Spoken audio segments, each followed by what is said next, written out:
Assalamualaikum warahmatullahi wabarakatuh. Kembali lagi kita dalam siri Bual Bicara Borak Dahsyat. Bagi tajuk yang akan kita bawa pada hari ini, topiknya adalah Proklamasi Darurat, Apa Kata Perlembagaan. Jadi hari ini kita akan menampilkan 3 orang panelis pada malam ini. Dan sebelum itu, bagi yang menyaksikan siri Bual Bicara kita pada malam ini, boleh terus kongsikan ke semua media sosial yang ada untuk kita sebarluaskan lagi topik perbincangan pada hari ini yang kira penting. Seperti mana pada minggu lepas kita telah membincangkan soal derhaka ke bagi sesiapa yang tidak bersetuju dengan darurat, dan hari ini kita akan membincangkan tajuk yang hampir serupa tapi dalam konteks perlembagaan. Bagaimana kita nak menghurai, bagaimana kita nak melihat sejauh mana perkara ini menepati kehendak perlembagaan itu. Jadi untuk malam ni kita akan menampilkan sebelah kiri saya seorang tokoh lama dalam UMNO, veteran UMNO. Sebelum ni pernah juga bersama-sama dengan kita dalam siri Bual Bicara Borak Dahsyat. Yang berbahagia, Datuk Sri Kamameh. Ya. Datuk, apa khabar? Baik, Alhamdulillah, sihat walafiat. Alhamdulillah. Pikiran je runsing. Risau apa tu. Aduh. Jadi, beliau merupakan pengurusi tetap veteran UMNO, juga merupakan mantan ketua pengarang kumpulan Karang Kraft. Sebelum ni telah bersama-sama kita. Ya. Dan juga sebelah ujung sekali, tidak asing lagi, yang berhormat Datuk Abdullah Sani, Ahli Parlimen Kapar, juga merangkap Ahli Majlis Pimpinan Pusat Keadilan. Datuk, apa khabar? Alhamdulillah. Kembali lagi minggu ni. Cuma terikat dengan darurat yang cukup menyusahkan.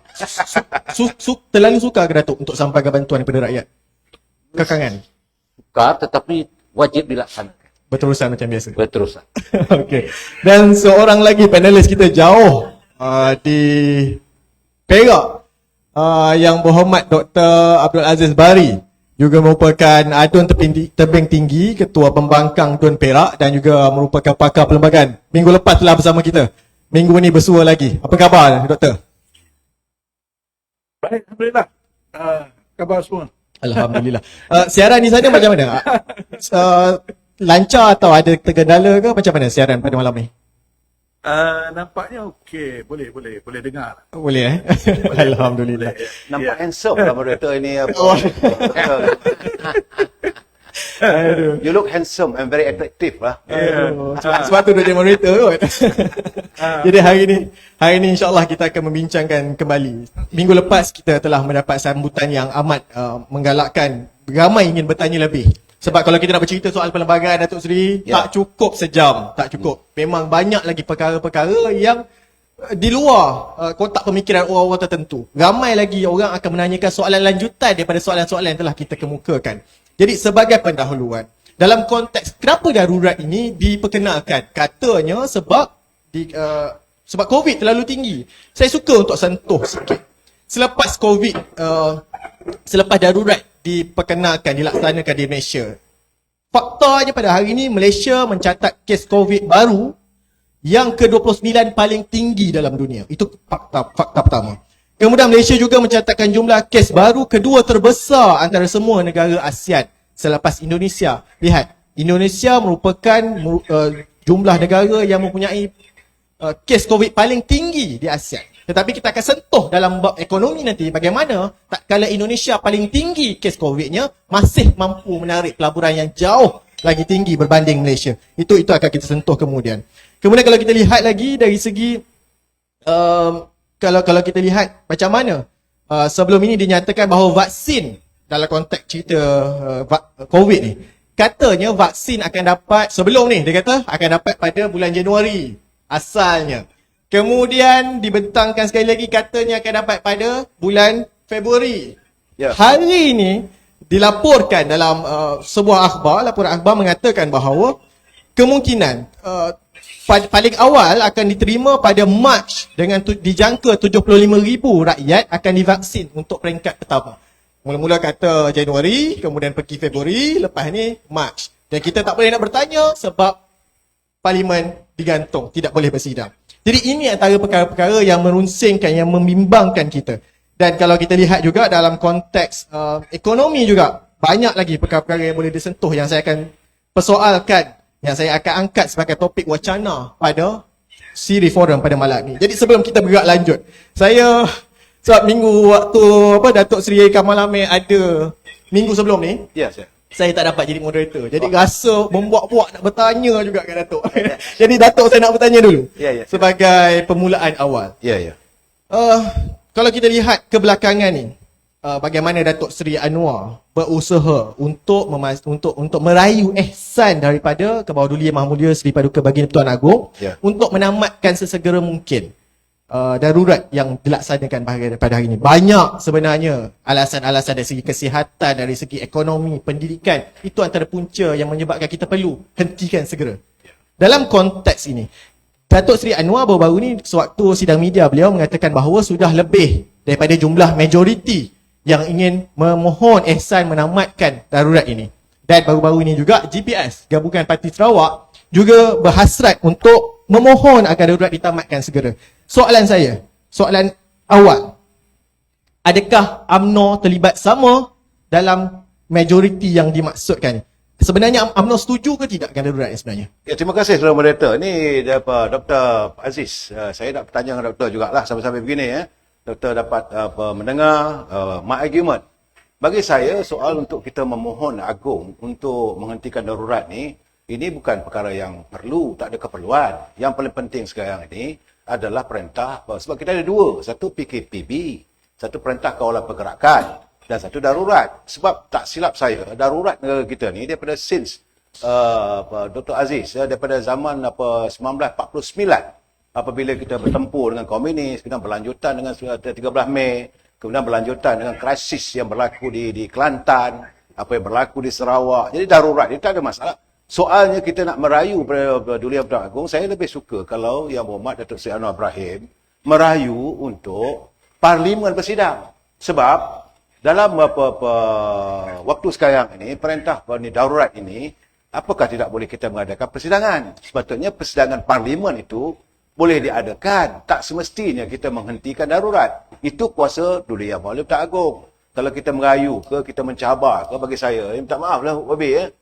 Kita must be agree to disagree ya. Nampak muka Wabi macam tak suka dengan saya je kali.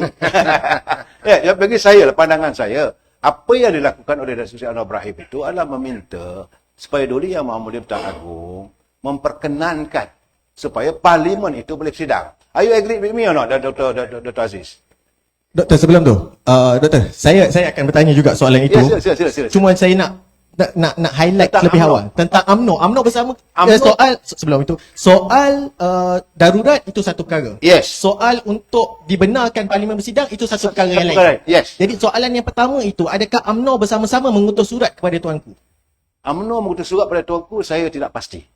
Tapi yang saya dengar, yang saya jelaskan, ada pertemuan diadakan bahawa hari Isnin lalu, bahawa mantan Presiden UMNO dan dengan bersama dengan Presiden UMNO sendiri mencapai kata sepakat supaya kita memohon agar Parlimen ini diizinkan untuk bersidang. Itu dapatan saya. Tapi untuk kita mencabar kuasa agung, tidak sama sekali. UMNO tidak akan pernah sama sekali untuk berniat khianat ataupun mencabar Duli Yang Maha Mulia Tuan Agong, kerana perlembagaan kita jelas, kita mempertahankan institusi diraja. Itu kena jelas ya. Jadi saya doktor, kita kadang-kadang saya tengok rakyat kadang-kadang dikelabukan dengan kepelbagaian isu, akhirnya mereka juga tak tumpah bingung. Dalam keadaan sekarang ni, yang negara ni dalam penuh dengan kebingungan segala-galanya ya, dengan keadaan ekonominya apa semua. We need to address the country. The country is at chaos now. Negara kita sekarang ni dah teruk sangat-sangat. Rakyat dengan tak kerja, pendapatan tak ada. You sebagai the lawmaker, you are the parliament. Saya rasa tentulah Yang Berhormat akan meminta supaya diadakan persidangan Parlimen. Itu yang paling penting. Soal darurat ini, saya ingat Dr. Aziz pernah ada bercakap ini dalam siri lepas. Dia kata bahawa kita mengakhirkan kita punya darurat pada tahun 2012 ke 2009. Tak tahu, Doktor. Itu pulang, saudara. Itu pandangan saya. Jadi itu, terima kasih kepada Datuk Seri. Ya. Datuk Seri dah sentuh tadi Ya. yang dikatakan hantar untuk mohon ihsan batal darurat itu belum pasti, tetapi yang pastinya adalah mohon untuk persidangan itu diteruskan. Ya. Jadi saya nak lanjutkan soalan yang hampir serupa kepada Dr. Aziz Bari, Yang Berhormat Dr. Aziz Bari.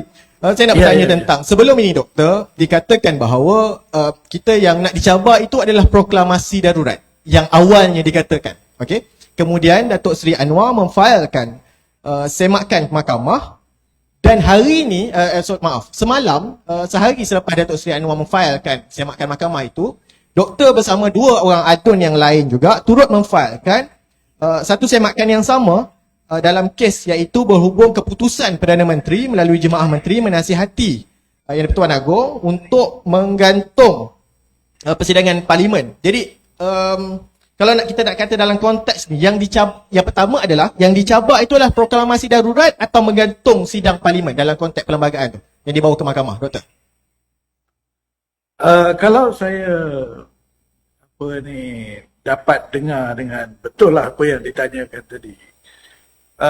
Saya nak kata beginilah, artinya kita sekarang ini semacam diugut ataupun ditakut-takutkan bahawa kita ini mencabar ataupun melawan ataupun derhaka kepada Yang Tuan Agong. Yes. Ya? Tapi kita harus ingat bahawa dalam sistem kita ini, konsep derhaka itu tidak ada sebenarnya. Yeah. Derhaka ni dalam kamus dewan tu ada, tapi makna saya, tapi dalam undang-undang tak ada. Jadi saya pun tidak tahu bagaimana ataupun maksud apa sebenarnya yang disebutkan di luar sana mengenai derhaka dan engkar Yang Tuan Agong dan sebagainya, sebab Yang Tuan Agong adalah seorang raja berperlembagaan.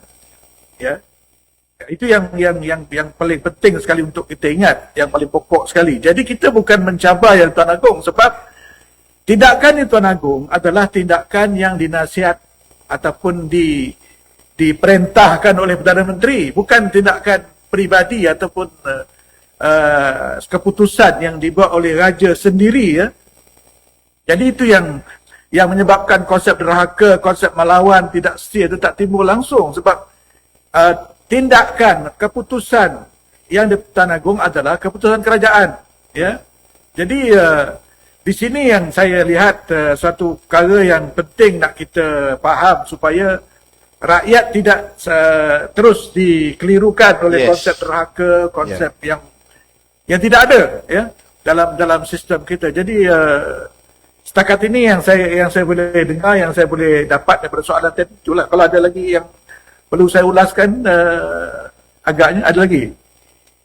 Sebagaimana yang kenyataan media menyentuh bahawa doktor bersama dua adun lagi, ada isyarat lain ke selain daripada kita bercerita soal parlimen sahaja yang digantung ni semua sidang dun? Atau mungkin doktor boleh ceritakan lebih lanjut sedikit bagaimana semakan mahkamah yang dibawa?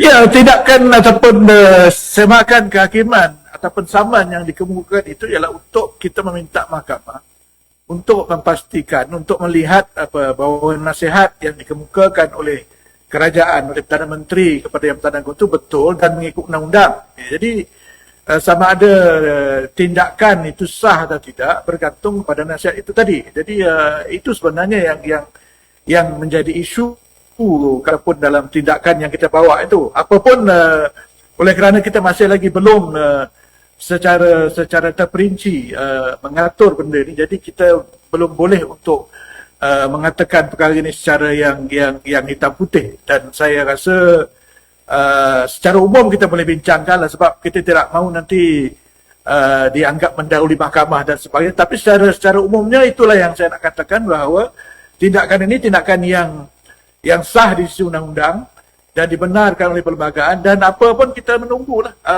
keputusan mahkamah ataupun respon mahkamah kepada tindakan itu. Okey, terima kasih kepada Dr. Azim. Datuk ada nak tanya ke? Saya cuma nak bertanya dengan apa ini doktor tadi, bahawa apabila doktor menyatakan bahawa tindakan Duduk Yang Muda Tuan Agong itu adalah berdasarkan kepada nasihat Perdana Menteri. Jadi saya akan mempersoalkan tentang legitimasi ataupun keabsahan beliau sebagai Perdana Menteri. Yang ini juga menjadi pemikiran dan rakyat jadi keliru. Sebab how far is true that dia punya legitimasi is gone. Jadi kalau dia seorang yang tidak mempunyai legitimate ataupun tidak mempunyai keabsahan, dia sepatutnya tak bolehlah dia menasihat. Tak gitu, Yang Muhammad. Exactly. Ini pandangan saya lah. Sebab masalah sekarang ni, rakyat berkeyakinan tapi tidak dibuktikan. This is not been proven yet. Yang boleh diprove-nya adalah melalui parlimen. Kalau parlimen bersidang. Sebab itu rakyat mengatakan bahawa dia waktu menasihati Duli Yang Muhammad Tuan Agong tidak mempunyai legitimate. Tetapi legitimasi beliau itu tidak dapat di-challenge. Kerana tak ada. Ini masalahnya apa doktor? Macam mana pandangan doktor? Ya betul. Saya setuju dengan apa yang disebut yang seterusnya lah yang berbangkit daripada tindakan ini oleh kerana isunya ialah apakah nasihat itu nasihat yang sah, yang legitimate. Yes. Ya? Sebab yang di-Pertuan Agong hanya perlu ataupun is only bound to listen to advice from a government that is legitimate. Ya. Bukan? Jadi kalau kerajaan yang ada itu keabsahannya dipertikaikan ataupun legitimasinya masih lagi samar-samar, ini yang menjadi masalah. Ya, ini yang jadi problem sekarang. Dan ini saya fikir satu isu yang memang legitimate yang dibangkitkan oleh Datuk Seri tadi. Memang betul. Saya akui, dan ini sebenarnya isu yang juga penting selain daripada isu soal nasihat tadi. Sebab adakah nasihat yang dikemukakan oleh sebuah kerajaan yang keabsahannya dipertikaikan itu sah ataupun perlu diikut? Ya. Dan ini mungkin juga satu perkara yang menarik di sisi mahkamah, oleh kerana kita nak melihat juga apakah sikap mahkamah pada soal ini. Ya. Terima kasih YB Doktor. Saya nak tanya lanjutan kepada Yang Berhormat Datuk. Datuk, tentang cerita darurat ni, kalau kita boleh kaitkan, darurat ni macam satu benda yang sangat tergesa-gesa. Umum PKP hari ni, kan, tiba-tiba esoknya rupanya PKP tu yang kenyataan pengumuman Perdana Menteri tentang PKP tu sebenarnya dah dirakam sebelum tu lagi. Exactly. Kan? Sebab petang tu dia pergi berjumpa Agong. PKP. PKP. Keesokannya diumumkan untuk pelaksanaan darurat. Yes. Semua benda ni dilihat terlalu tergesa-gesa. Macam nak menyelamatkan sesuatu. Oleh sebab itu, kalau kita lihat, banyak usaha-usaha yang diketengahkan kerajaan. Dasar semua cacar marbah. Sebagai contoh, kalau saya boleh sentuh, tentang dari segi pendidikan. Bagaimana PDPR, pengajaran dan pembelajaran dari rumah. Kan? Kita dah setahun dah PKP. Hampir setahun dah pelajar-pelajar belajar di rumah, tak belajar di sekolah. Tapi benda tu masih tak nampak ke mana hala tujunya. Jadi saya nak bertanya kepada YB Datuk. Pada pandangan Datuk, dalam konteks ni, apakah sepatutnya yang dilaksanakan oleh kerajaan? Langkah yang berbanding berpolitik dengan mengetengahkan darurat, apakah yang sepatutnya langkah jangka masa pendek atau langkah jangka masa panjang yang sepatutnya diberi penekanan oleh kerajaan sekarang? Datuk. Assalamualaikum warahmatullahi wabarakatuh. Salam sejahtera. Meneliti daripada soalan dan perkembangan yang berlaku semasa menjurus kepada beberapa perkara yang wajib ditimbulkan untuk mengisytiharkan darurat itu berlaku dalam selepas beberapa jam daripada MCO diumumkan. Maksud itu setelah kedua daripada ahli yang berhormat daripada Barisan Nasional mengisytiharkan tidak menyokong Perdana Menteri, dengan serta-merta darurat itu dilaksanakan. Ini adalah petanda bahawa darurat ini menjurus kepada kekhawatiran kuasa yang ada kepada Perdana Menteri yang mungkin dicabar ataupun mungkin tidak keterlaluan, tidak ada majoritinya. Dan apabila berlaku begitu, maka dikaitkan dengan kesihatan COVID-19. Dan bila berlaku demikian, maka banyak dasar dan kerangka yang kacau barbar dibuat. Huru-hara negara ni, termasuklah ekonomi, pendidikan, dan saya melihat bahawa tidak ada kerangka yang membolehkan menjamin COVID itu diselesaikan dengan secara efisien. Tak nampak. Kalau segi pendidikan, seperti mana yang dimaklumkan oleh Saudara Omar tadi, dah setahun dah kita berlalu episod yang amat kritikal ini. Tetapi keadaan ini tidak berubah dalam keadaan mekanisme yang kita perlu ada kepada mengangkat martabat pendidikan. Tak nampak sebenarnya. Dan kalau kita tengok daripada segi keperluan yang digunakan oleh pelajar sendiri pun tak membolehkan mereka menempatkan diri mereka dalam memproseskan mereka mendapat pendidikan. Sebab semua rumah, bukan semua di internet, di kampung-kampung dan sebagainya, yang membolehkan mereka online dalam pendidikan. Dimaklumkan melebihi 80% yang tidak ada keperluan internet akses yang menyebabkan mereka tak boleh mendapat pendidikan secara normal, secara konsisten. Dan begitu juga dengan ekonomi. Kalau kita tengok ekonomi waktu ini, kalau diteruskan juga MCO, waktu ini saya confirm daripada yakin more than 1 million employment yang akan berlaku ini akan berterusan penambahannya kalau terus tidak ada satu kerangka yang membolehkan, menjamin ekonomi itu dikembangkan atau dibegakkan. Apa yang saya lihat pada waktu ini, kita sebenarnya menyekat proses ekonomi itu berkembang. Dan inilah yang saya lihat kerajaan hari ini gagal melaksanakan tugas mereka dan membiarkan derita rakyat, terutama sekali pengangguran, pembuangan pekerjaan itu berterusan berlaku. Dan ini akan memberikan kesan buruk kepada negara dan rakyat Malaysia. Dan kita lihat pada hari ini, orang terpaksa mencuri untuk makan, orang tak ada makan, keperluan asas sudah menjadi keperluan yang luar biasa, kesusahan penghidupan rakyat. Inilah yang sepatutnya kerajaan fikir mengimbangi, yang mendepani COVID-19 ni. Itu sewajibnya. Datuk, macam baru-baru ni dekat Kelantan, kalau kita tengok ada satu video ringkas yang orang kongsi kan, tentang bagaimana seorang ibu bawa anak menyelongkar atau sampah di Kelantan. Itu sangat mengisafkan kita. Itu yang berlaku pada waktu ini. Dan saya percaya kalau berterusan, saya percaya lebih daripada 3 juta rakyat Malaysia yang akan dalam peringkat M40 pun akan pergi kepada B40. Yang inilah yang akan menjurus kepada kehidupan kesejahteraan rakyat akan terselah. Dan saya tak nampak satu kerangka pun yang membolehkan kita yakini kerajaan hari ini bersungguh-sungguh untuk memastikan COVID-19 ini diimbangi dengan penghidupan rakyat Malaysia khususnya. Datuk Seri macam ada nak tambah? Ya, saya melihat bahawa apa yang dilontarkan oleh Datuk Yang Berhormat Datuk Ulasani, ini masalah rakyat. Ya, bila diwujudkan darurat, jadi mereka berselindung di balik darurat. Perkataan darurat ni jadi besar. Sebenarnya sedangkan masalah tentang rakyat ini adalah mengatasi segalanya, masalah ekonomi. Patutnya kalaulah ini Duli Yang Maha Mulia mengisytiharkan darurat ekonomi. Macam dulu kita ada M10 dulu, jangan doktor. Dulu memang ini dibolehkan, tetapi jangan berselindung di sebalik undang-undang ataupun ordinan hanya untuk melindungi ketidakmampuan kamu untuk mentadbir negara. Ini masalah besar ni. Sebab pertama sekali kekhawatiran bahawa beliau akan dilanda oleh tsunami ketidakyakinan di kalangan ahli-ahli parlimen. Ini berikutan perkara 43 dalam perlembagaan.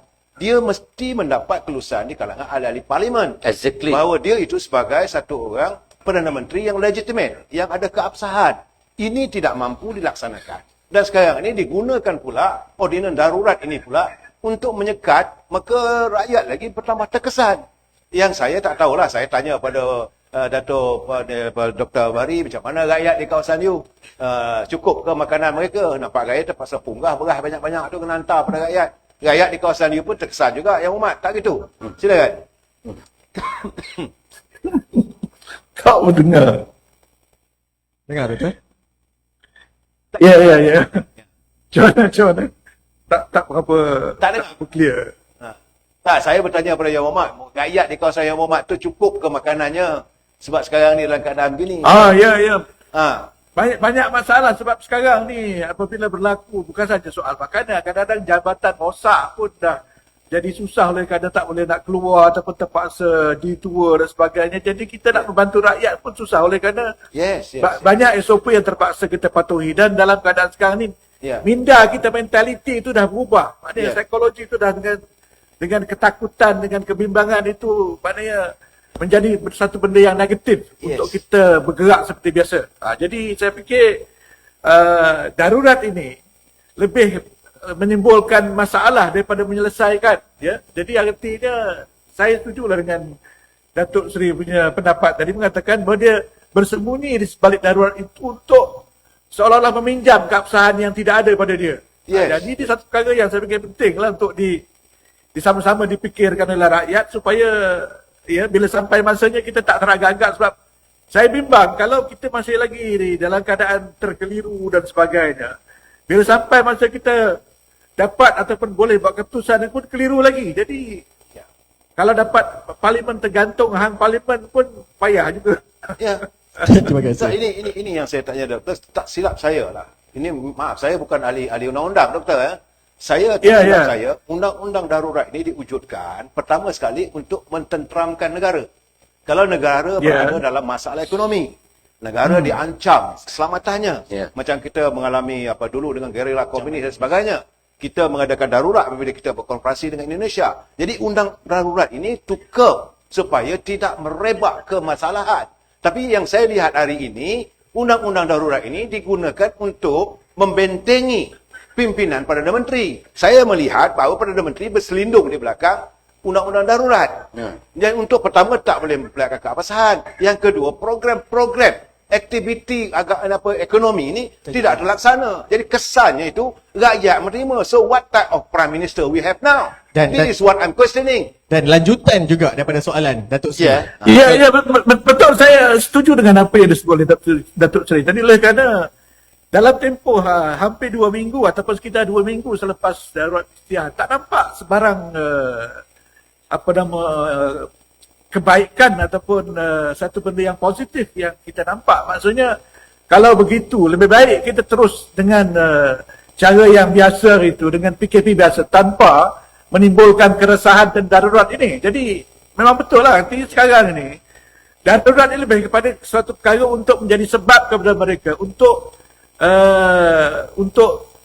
menyenyap, minta kita diam, jangan bercakap dan sebagainya. Itu yang saya fikir lebih ataupun lebih yang berlaku daripada darurat itu menyelesaikan masalah COVID. Sebab saya ataupun kebanyakan kita melihat bahawa tak banyak perubahan yang berlaku daripada dalam tempoh 2 minggu ini selepas darurat istiadat. Jadi ini saya fikir sepatutnya ataupun seharusnya menjadi alasan ataupun hujah yang kuat untuk kita tengok balik. Sebab di luar sana ada kumpulan-kumpulan yang telah pun menyiapkan memorandum dan sebagainya, dan kita pun telah mengemukakan tindakan di mahkamah supaya perkara ini tidak diperpanjang.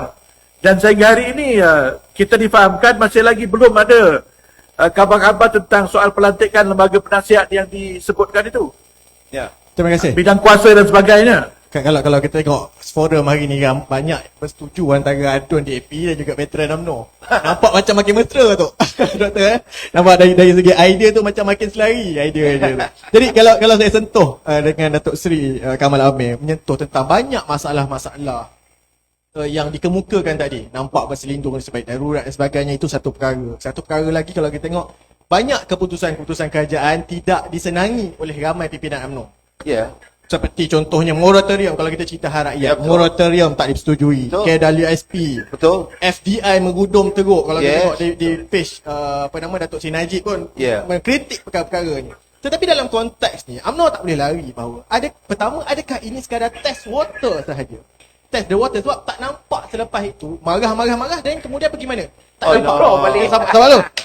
Biar saya habiskan. Itu soalan pertama. Yang kemudian, kalau kita lihat, sebab UMNO masih perlu bertanggungjawab kerana one cabinet, one sound. Dia kena bertanggungjawab dalam konteks itu, dalam perkara ini. Pertama, apa pendirian UMNO? Adakah kerana desakan-desakan dalam UMNO, kem-kem tertentu yang membuatkan UMNO tidak boleh membuat satu keputusan yang terbuka, mungkin menarik diri serta-merta? Bagaimana? Ya, sebab kita UMNO ni ada cara-cara dia, ada perlembagaan kita. Tetapi masalahnya sekarang, UMNO dah buat terpandang. 114 bahagian dah mengukakan dia punya usul. Ini usul bukan main-main. Soal menarik diri daripada parti peribuni ini memang jelas. Tapi dalam berhubung dengan isu kita menangani masalah COVID ataupun dalam darurat COVID ini, UMNO tetap keras. Semalam Datuk Seri Amidi dah menyatakan bahawa moratorium ini bukan untuk menstrukturkan balik hutang tu. So moratorium ini hutang terhenti, bukan untuk menangguhkan. Dia memanjangkan. Ini memanjangkan jadi hutang jadi sampai 118 bulan, yang akhirnya harga kereta yang sepatutnya 450,000 naik sampai 180,000. Jadi yang untung siapa? UMNO tetap masih lagi menyuarakan pandangan. Saya bersetuju dengan saudara bahawa kalau UMNO itu, sebab di kalangan ahli kabinet itu ada juga menteri-menteri UMNO. Ini yang kadang-kadang sampai malam pun saya akan bercakap. So UMNO faham. Inilah antara pemimpin-pemimpin yang kita melihatkan bahawa kadang-kadang mereka ni cakap tak sempat bikin. Akhirnya rakyat, saya tak nafikan bahawa UMNO bertanggungjawab. Kerana adanya UMNO itulah wujudnya Kerajaan Perikatan Nasional. Tapi biasalah nak buat macam mana. Sebab dulu kita ingat baik. Kan? Tak boleh. Kita kena bersangka baik. Presiden UMNO berlapang dada. Kita menerima kehadirannya. Sebab waktu itu nak menyelamatkan negara. Jangan lupa. Tapi sekarang nampak banyak yang dah tak Tapi baik. nampak je dah tak baik. Ini sebab itu sekarang ni berlaku ahli-ahli Parlimen UMNO sudah mula seorang demi seorang menarik diri. Sepatutnya bila itu berlaku, Perdana Menteri dah sedar diri lah bahawa I don't have any more legitimate, tidak disokong. Sebab itu yang Bapak Mula Tengku Razili Hamzah menyatakan lebih-lebih awal lagi. Minta supaya ahli Parlimen menarik sokongan kepada Kerajaan Perikatan Nasional. Okey, kemudian diikuti oleh Datuk Jazlan di kawasan Macang. Okey, begitu juga dengan Nazir Aziz. Dan akan ada rentetan lagi. Jadi kalau saudara kata UMNO berdiri diri, I think it's wrong. Minta maaf dulu. I have to protect my party anyway. Saya suka untuk menyentuh Ya, sebab waktu nak ditubuhkan Perikatan Nasional, Setuju? tidak timbul isu kita kena dapatkan soalan keputusan daripada bahagian-bahagian bersetuju ke tidak nak masuk Perikatan Nasional dan sebagainya, dapatkan dapatan daripada bahagian-bahagian bersetuju atau tidak nak sertai Perikatan Nasional, boleh tak kerjasama dengan PPBM yang telah khianati kita. Tetapi bila soal nak keluar daripada PPBM, baru tunggu, kita tengah tunggu berapa ratus bahagian nak bersetuju. Bagaimana Datuk? Saudara, the time is excellent. Waktu itu, saudara kena ingat, waktu itu ya, mula-mula begitu, ramai ini kendak daripada PAS supaya kita menyokong ini Dr. Mahathir. At that matter of time, jangan lupa. Sebab kita ada retreat kita di Janda Baik waktu itu. So, PAS kata kita sokong Dr. Mahathir. Dan kita bersetuju sokong Dr. Mahathir. So, bila Dr. Mahathir meletak jawatan, dia tarik diri untuk jadi Perdana Menteri. So, what choice we have? We don't have any choice that particular of time. Tak, saya rasa waktu itu, kalau nak buat pula satu resolusi, panggil mesyuarat cawangan, panggil mesyuarat bahagian, adakan perhimpunan, I think that by the time lapse apa semua, negara dah hancur. We don't have the government. We need the government at that matter of time. Tapi kita tak menjangkakan orang yang kita pilih begitu perangainya. Kita tak menjangkakan orang yang kita sokong. Sebab ini dukungan juga daripada PAS. Jangan lupa. Sebab PAS juga memberi gambaran bahawa dia calon yang terbaik. Yalah, maklum sajalah anak ustaz dan sebagainya. Dulu pernah jadi. Kerana waktu itu, yang menandatangani Datuk Seri Najib sendiri. Datuk Seri Najib sendiri adalah orang yang pertama menandatangani ini persetujuan pelantikan Tan Sri Modi sebagai Perdana Menteri, Tuan Guru Haji Hadi. Kita nak menjaga muafakat nasional. Okey, bila dalam keadaan begitu, maka bila Tuan Guru Haji Hadi sign. So, and then Datuk Najib bersetuju. Orang yang tak bersetuju sampai saat ini adalah Yang Berhormat Mula Tengku Razali. He's very clear. Dari awal lagi. Saya dah bercakap berkali-kali. Tengku Razali kata, no, I'm not going to support. Dia tak setuju. Sebab dia tahu. Tapi kalau dah semua ramai setuju, Wee-Ka Siong pun setuju. MIC setuju. Yang tak setuju mungkinlah daripada parti DAP. Jadi kebetulan bila saya lari sikit daripada bahagian. Saya suka untuk tanya Datuk Seri. Bila Datuk Seri kata bila melihat perkara-perkara itu, fokus kita sekarang bukan fokus kita lah, fokus UMNO lah. Lebih kepada untuk memperkasakan muafakat nasional yang mana PAS masih berpendirian begitu. Tetapi dalam masa yang sama, PAS tak kala kita bercerita tentang ialah bertakbir di PWTC, pelbagai usaha untuk merapatkan kembali ukhuwah antara UMNO dan PAS. Tapi akhirnya PAS dengan sewena-wena pergi sign untuk terlibat sama dalam Perikatan Nasional. Tinggalkan UMNO begitu saja yang mana muafakat tu tidak dapat Itu bagaimana pula tu? Itu berbeza. Tapi cerita lain ni. Itu nak tanya. Itu bab lain, bukan soal ini kebetulan ni. saya just nak tanya. Ini jenis politik UMNO dengan PAS. Lanjutan soalan. Saya ingat Dr. Aziz berpengalaman dengan PAS ni. Tak, saya dah cakap, saya nak utarakan bahawa Yang Berhormat Tengku Razali dah bercakap berkali-kali. Dia kata, sebab dia puan mengumumkan, dia kata, minta kalau boleh PAS kali ni janganlah main kayu tiga. Itu dia dah nyatakan. Kan? Bahawa dalam keadaan kita sentiasa bersangka baik. Nak buat macam mana? Isteri yang kita tengok, yang kita ceraikan selama 60 tahun. Jadi berbalik baik untuk anak bangsa, anak-anak sendiri. Tapi kalau bini bawa balik untuk sebulan, 2 bulan, cantik lah rumah tangga tu. Okey lah bini tidur tu. Datuk Seri, saya nak cross sikit. Ya. Sila. Yang penting hari ini ialah kita nak selamatkan negara. Itu paling penting. Kita nak tengok rakyat kita jangan hidup merana dan sengsara. Setuju. Kita nak melihat rakyat kita ada pekerjaan. Kita nak melihat rakyat kita ada ubat atas penyakit COVID-19 ni. Tetapi kita tidak nampak sedikit pun ke arah untuk penyelesaian itu. Yang kita nampak inilah mengekalkan kuasa dengan menggunakan darurat dan mengetatkan gerakan ahli politik yang memberikan kesan bertambah buruk dan akan pelabur-pelabur akan bertambah lari, dan ini yang kita lihat bahawa pelaburan kita pada kali ini, Datuk Seri Doktor, kita berkisar 68% drop. Dan di Indonesia tu yang katakan nombor 1 kombi yang paling tinggi pun 24% saja dia punya drop. Maksudnya apa? Keyakinan pelabur pun tak ada pada kerajaan ni. Jadi apa yang nak kita lakukan? Ini yang penting. Dan ini yang kita kena siap siagakan. Betul, setuju. Ini isunya. Rakyat susah hari ni. Dan data yang yang Berhormat dah sebut tadi tu dipetik daripada Persidangan Bangsa-Bangsa Bersatu mengenai Perdagangan dan Pembangunan UNCTAD. Mengatakan bahawa 68%. Kalau kita tengok Menteri Keuangan, Menteri Kanan, ekonomi sebelum ni.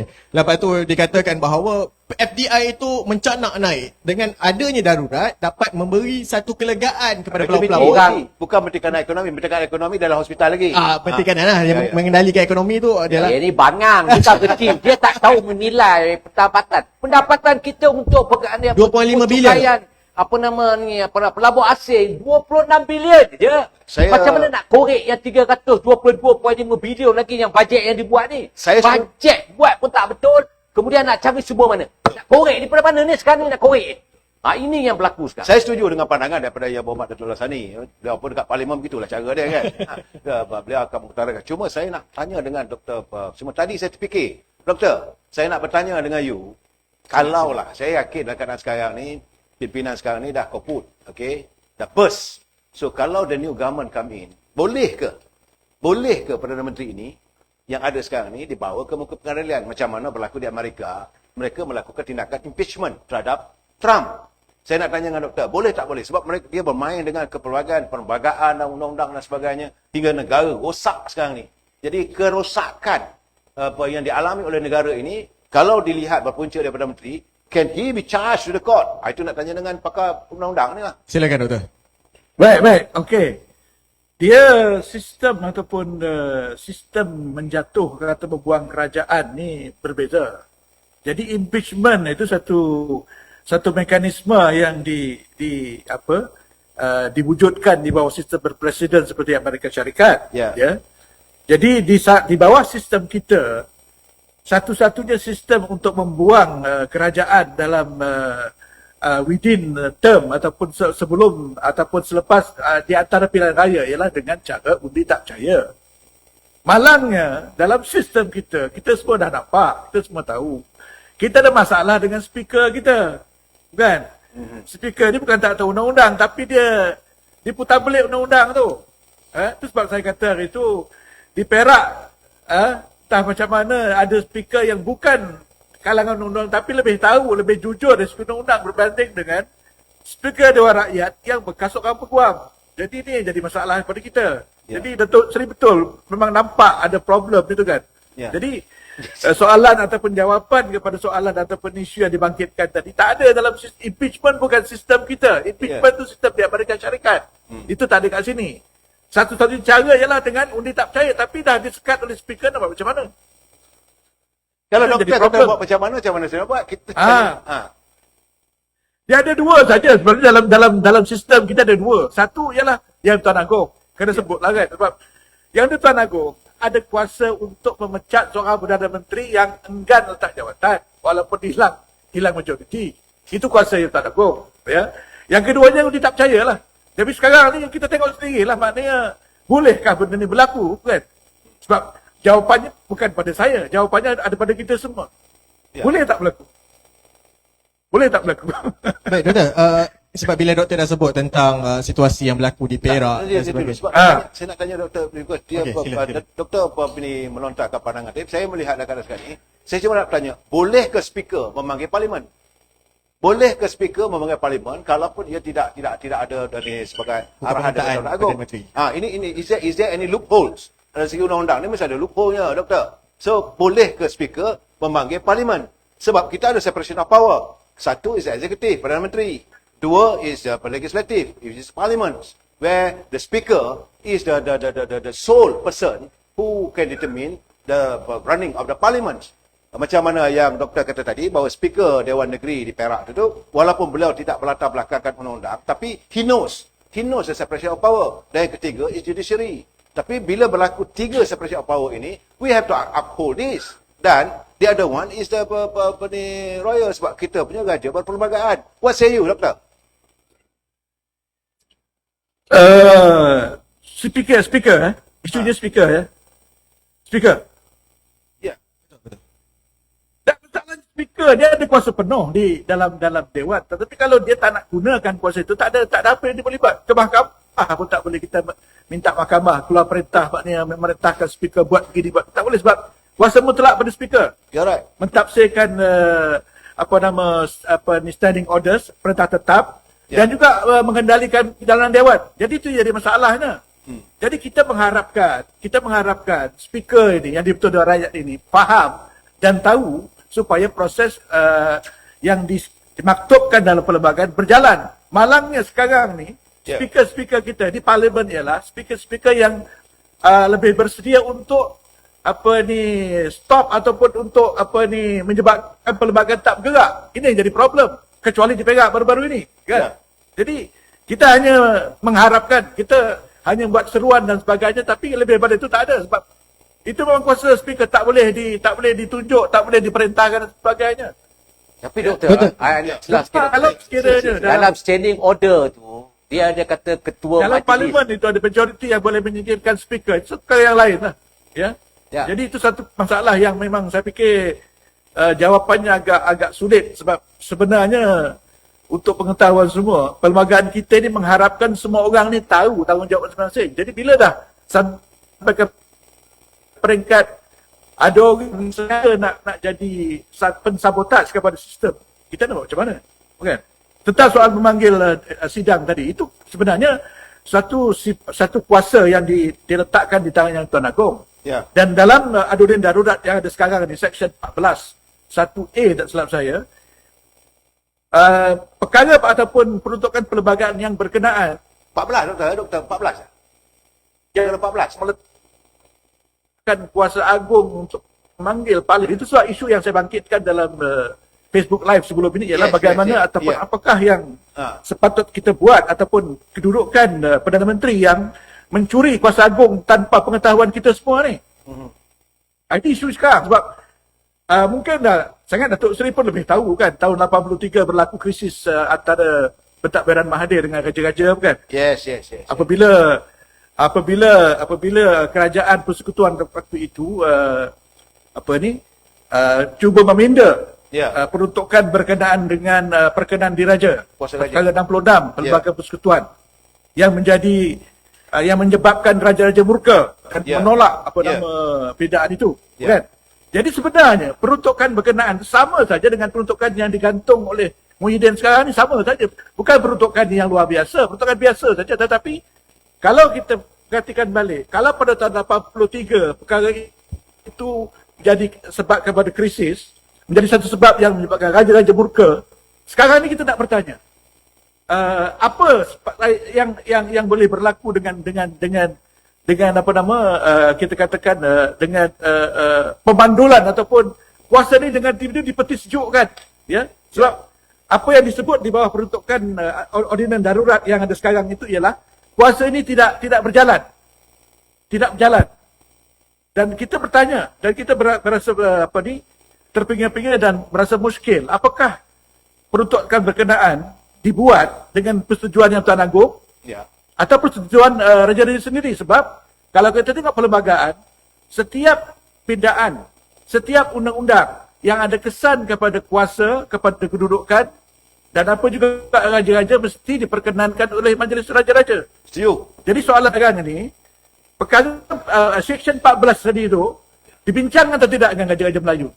Ini satu perkara yang penting, sebab kalau tidak, kita bimbang nanti darurat ini menjadi suatu punca atau satu sebab, satu jalan untuk Muhyiddin melumpuhkan sistem beraja. Ya. Jadi sekarang ni isunya bukan soal kita neraka atau tidak, Muhyiddin tu. Sebab peruntukan dalam ordinan darurat kuasa-kuasa perlu Doktor, 2021 itu, pada saya ada 2-3 perkara yang menyentuh kuasa raja yang tak pernah dibincangkan. Saya tidak pasti sama ada Tuan Agong tahu atau tidak.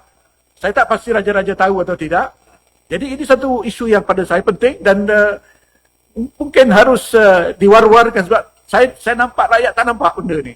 Dan antara perkara yang disentuh dalam ordinan tu antaranya mengekalkan kerajaan yang mana sebelum proklamasi darurat diumumkan maka kena kekal kerajaan tu. Kan seolah-olah mengganggu peranan tuanku untuk mewujudkan sebuah kerajaan yang sah. Ini saya nak minta tanya dengan doktor ni, tadi. Ya.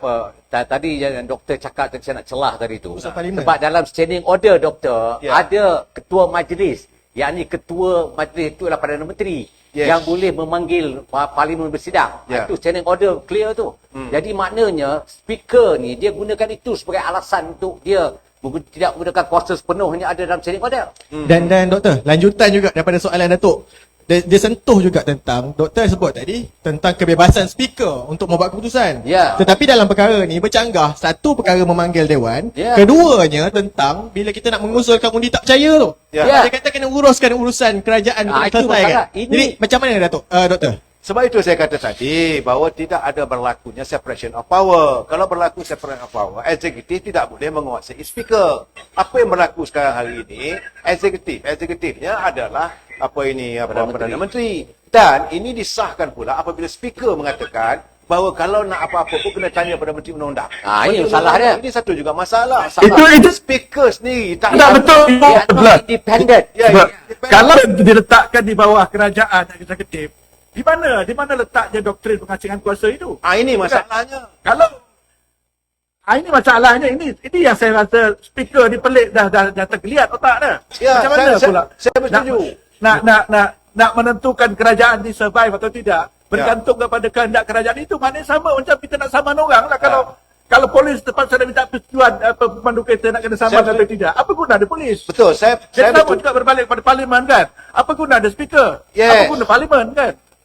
Dia Sebab parlimen itu diwakili oleh speaker. Speaker sebagai ketua dia. Ya. Masalah sekarang, speaker ini yang dia Dewan sudah tak tahu dia siapa. Ya. Dia sudah lupa diri dia. Dan okey, sekali lagi saya nak bertanya dengan doktor. Because kita punya Agong ni doktor di Perak, bukan? Agong ini dia punya kita dipanggil bahawa he is he's not supreme, he is paramount. Equal among equal. Doktor. Ya, artinya kalaulah ahli-ahli parlimen atau ahli dewan negeri menghadap Agong negeri masing-masing. So minta sebab dia every years, every month ada mesyuarat majlis raja-raja. Saya ingat mungkin boleh juga dibawa benda begitu untuk kita berlapang dada dan mengayu. Not necessary you go target one person. Kalau one person ni menyalahkan Agong, saya tak setuju soal itu. Tapi kita ada majlis raja-raja. Sebelum doktor jawab, saya nak tanya. Ya. Apabila ahli parlimen melebihi majoriti 115 memohon untuk diadakan sidangan parlimen, itu sudah mewakili majoriti. Yes. Itu sudah apply artikel 43 doktor dalam perlembagaan. Dan saya nampak kenapa benda ni tidak boleh diproceedkan. Dan saya tak nampak. Jadi ini kita sebenarnya ketika mengangkat sumpah doktor, yang mengangkat sumpah ni, kita telah mengangkat sumpah dengan nama Allah. Kita nak menjaga perlembagaan. Semua ahli parlimen jaga perlembagaan. Jadi mana boleh kita above the constitution. Jadi ini yang saya pertikaikan, saya rasa keliru sangat dengan yang ada pada waktu faktanya tetapi tidak dimaterialiskan dalam bentuk implementasi. Apa pandangan doktor? Saya setuju pendapat itu sebab oleh kerana sumpah jawatan pada semua, bukan sahaja ahli pun termasuk hakim sekalipun ialah untuk menjaga menjunjung perlembagaan. Jadi kalau ada tindak tanduk sesuatu ataupun daripada siapa juga yang kita nampak ataupun kesannya ialah untuk meminggirkan perlembagaan, maka kita harus berfikir di luar kotak. Artinya perlembagaan itu harus diselamatkan. Jadi kalau speaker sebagai contoh menggunakan kuasanya untuk menyekat parlimen ataupun speaker menggunakan kuasanya untuk menyelamatkan kerajaan yang dah tak ada majoriti, ini sudah berlawanan dengan perlembagaan. Sebab kuasa mutlak ataupun kuasa yang besar diberikan kepada semua ini adalah untuk ataupun diandaikan selari dengan perlembagaan. Kalau dia sudah menggunakan kuasa mutlak ini untuk menyekat perlembagaan seperti yang dilakukan oleh speaker sekarang, saya fikir kita serahkan pada majoriti ahli parlimen tadi. Dia masalah sekarang sebab speaker tu mengiyakan keputusan yang dibuat daripada badan eksekutif. Melangkaui tugas dia dalam bidang legislatif. Dalam parlimen itu. Jadi saya juga nak bertanya dengan Dr. Aziz, perlembagaan is above all. Apa hukumnya kalau seseorang itu menyanggah perlembagaan? Now my question now. Malaysia the constitution. You are tarnishing the constitution. You sudah menghina. Kalau di mahkamah, you menghina mahkamah. Hukumnya apa? 3 tahun atau apa 3 sebab 2 anggota dan sebagainya. Ini you menghina perlembagaan. You melanggar perlembagaan. Yang tidak melaksanakan tuntutan perlembagaan. Apa hukumnya? Ini satu soalan yang Ini baik, soalan dahsyat susah ni. nak jawab ni. Sebab jawapan tak ada kat situ.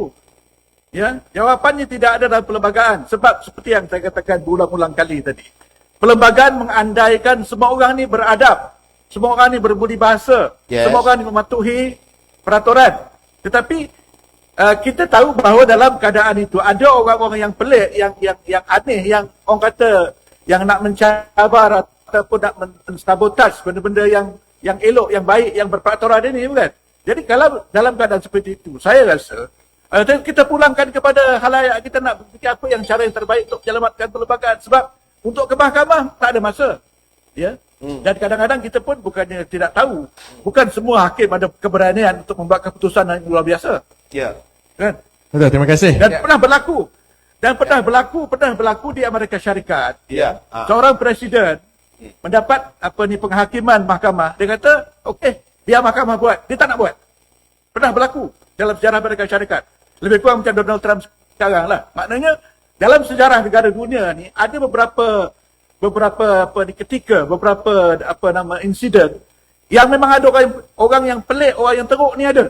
Dan mungkin di Malaysia sekarang ni kita berhadapan dengan fenomena atau situasi seperti ini. Jadi kalau kita mengharapkan suasana ataupun masalah yang selesai dengan cara biasa, orang kata ini wishful thinking lah, mana tak? Mana kalau kita nak menyelesaikan keadaan yang luar biasa, yang extraordinary, we also did extraordinary measures to handle it, to tackle it. Ya. Saya fikir ini Ya, Umar, cukup jelas saya menangani itu yang dibangkitkan tadi. Ya. Saya nak celah doktor. Ya. Ini yang berlaku baru-baru ni, yang semalam yang dimaklumkan ada rakyat peguam di negara rakyat Malaysia ni yang mencabar perlembagaan di mahkamah yang melampasi atau melintasi kuasa raja-raja. Seperti Agong telah memberi pengampunan pada Datuk Seri Anwar Ibrahim, tapi mereka masih nak bawa ke dalam mahkamah, dan inilah yang dinamakan derhaka ni. Kerana Agong dah bagi pengampunan, tapi dia nak bawa juga. Inilah namanya, apa pun sial lah, kita tak tahulah orang macam ni. Tapi itulah kenyataan. Kalau orang macam ni yang melanggar perlembagaan ni, kita diam. Kita membiarkan. Dan kita menyokong pula. Ini yang saya rasa, ini orang yang membuat pengkhianatan perlembagaan, diberikan ruang. Ada, memang tak akan dilas. Silakan, Bibi. Undang-undang dah jelas.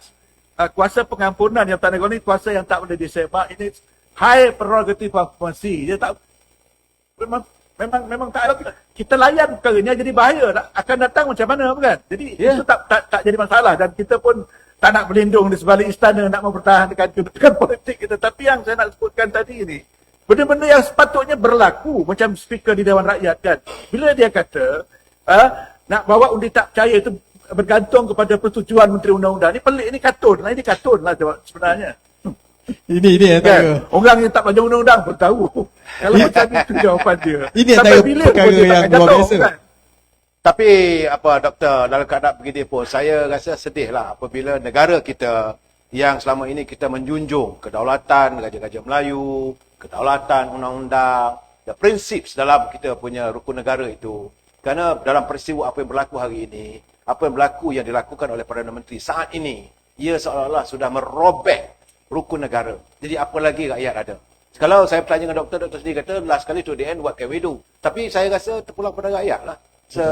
Rakyat akan hukum besok. Mereka-mereka yang jadi pengkhianat perlembagaan. Sebab itu saya tanya dengan doktor tadi, can we challenge him? Can we charge him to the court? Bila rakyat sudah bangkit, mengambil alih kuasa, bila melantik orang kuasa kota yang baru.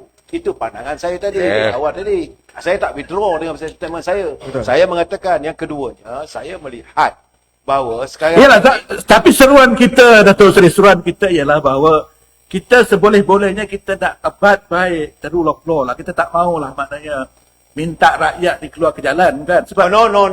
Saya tak tetapi setuju. tapi satu perkara yang saya nak tekankan ialah bahawa kalau kita buat sukati, maknanya kita dengan tak secara langsung kita meminta rakyat keluar ke jalan. Kalau kita tak ikut undang-undang, kalau kita sekat perlembagaan, tak nak ikut perlembagaan ataupun kita sengaja memutarbalikkan perlembagaan, maknanya orang letih lah, rakyat letih tengok dan rakyat akan hilang sabar. Dia kata, apa guna ada perlembagaan macam ini kan? Apa guna ada undang-undang? Apa guna ada keluhuran perlembagaan kalau macam ini? Jadi kita yang berkuasa ni betul. seharusnya menunjukkan contoh yang baik. Jadi ini antara masalah-masalah. Itu yang kekhawatiran saya tadi, saudara moderator, saya kata kalau benda begitu, apabila next coming lahir Perdana Menteri yang terbaru, kerajaan yang baru nanti, maka boleh Tan Sri Muhyiddin ini bicara, sebab tindak tanduk dia itu adalah terarah untuk pertama sekali menghina perlembagaan. Betul mengajak rakyat sudah membenci pada perlembagaan. Benda ini bahaya sebenarnya pada negara kita. Kita rakyat cinta damai. Kita tidak mahu mengambil keputusan on the street ataupun di jalan raya. Kita bukan budaya itu. Budaya Melayu berbincang. Kita berbincang begini kan. Musyawarah. Tapi kalau dia diajak masyarakat tak boleh, kita dah ada perlembagaan. Orang Melayu ada dia punya cara dia, adat dia dan sebagainya. Sopan santun ada dia. sopan santun. Tapi kalau orang begini, Sabar dia. sebab itu saya dari Payah lagi sama kan. saya ingat, kalau ingat doktor macam nak pandangan you lah, doktor sebagai pengamat. Tapi sebelum tu, bagi Siri malam ni agak panas sikit. Banyak kerja moderator nak kena buat. Jadi bagi yang sedang menyaksikan, saya tengok dah makin meningkat bencana tontonan pada malam ni. Bagi yang sedang menyaksikan boleh utarakan pandangan dan juga persoalan untuk saya petik 1-2 soalan. Dan bagi yang sedang lihat juga boleh terus kongsikan dan juga like dan juga share sejauh mana media-media platform yang anda ada. Jadi bagi mengendurkan sedikit. Ya. Suhu untuk kita cerita tentang perlembagaan. Saya nak tanya kepada YB Datuk. YB Datuk ada sebut tentang isu ekonomi. Saya beralih sikit. Tentang isu ekonomi. Dalam masa yang sama kalau kita lihat sekarang, dikatakan bahawa isu ekonomi ini adalah bom jangka kepada Malaysia. Kepada malapetaka kepada Malaysia. Ini bukan soal isu yang jauh daripada darurat yang kita bincangkan. Kerana ini adalah isu-isu yang kesan daripada darurat itu diperkenalkan. Kalau kita sentuh, kalau boleh saya sentuh. Tentang sistem insurans pekerjaan. SIP yang Datuk selalu sebut. Ini saja dah merekodkan hampir 100,000 yang diberhentikan kerja. SIP ni maksudnya dia berdaftar lah dulu. Berapa ratus ribu lagi yang tak berdaftar. Jadi ini adalah masalah-masalah yang disentuh seolah-olah dasar dan polisi yang diketengahkan kerajaan. Sebagai contoh kalau kita lihat dalam konteks pekerjaan, kita sentuh bahawa kerajaan ingin melaksanakan program subsidi upah, program pengekalan pekerjaan. Ini dah dibuat pun masalah masih tak dapat diselesaikan. Jadi dasar yang cacar marba ni, saya cuba Datuk boleh ulas sikit. Itu yang pertama. Dan bersekali dengan itu, bila YB Dr. Aziz Bari sebut tentang bagaimana perlembagaan ini seolah-olah dipermainkan. Kalau kita boleh sentuh juga bagaimana undang-undang itu dipermainkan. SOP itu dilanggar. Rakyat dihukum, tetapi menteri-menteri bebas melanggar. Bermaharjalela. Mungkin Dr. YB Datuk boleh ulas dari segi ekonomi dan juga dari segi double standard dalam pelaksanaan undang-undang negara. Ya, bila berlakunya COVID, saya diberitahu awal dulu. Saya pertahankan SIP ni, skim insurans pekerja.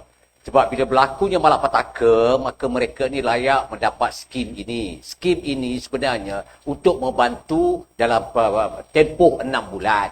Tetapi apa yang kita lihat pada waktu ni, itu petunjuk aras. Mengatakan bahawa terlalu ramai orang memerlukan bantuan di atas dalam konsep yang kerajaan hari ini ada yang tidak boleh membantu.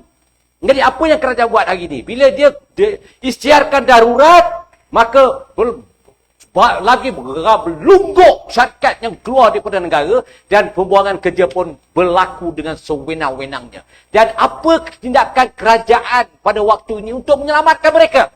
SIP ini dalam akta. Tetapi kita tidak. Dalam bajet yang lepas tak suntik pun untuk kita nak membantu SIP ini untuk memberi kepada mereka yang layak. Dan apa yang kita buat ialah kita nak tutup lagi syarikat-syarikat ini dan kita nak mematikan lagi operasi mereka dengan mengisytiharkan darurat. Lepas tu kita ketatkan SOP dalam pembentukan MCO. Ini semua dalam konteks dia tidak membantu. Dan apa yang saya lihat waktu ini ialah kita tidak menjana. Sebab itu saya tak terperanjat.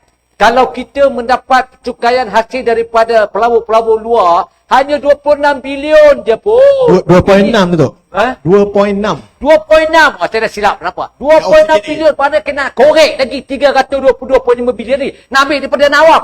Nak ambil daripada APF. Nak ambil daripada Sokso. Nak ambil daripada Kuap. Alah, tolonglah. Baru banyak lagi duit tabungan awam ni kita nak ambil. Ini duit orang lah, bukan duit kerajaan lah. Dia longgok ni.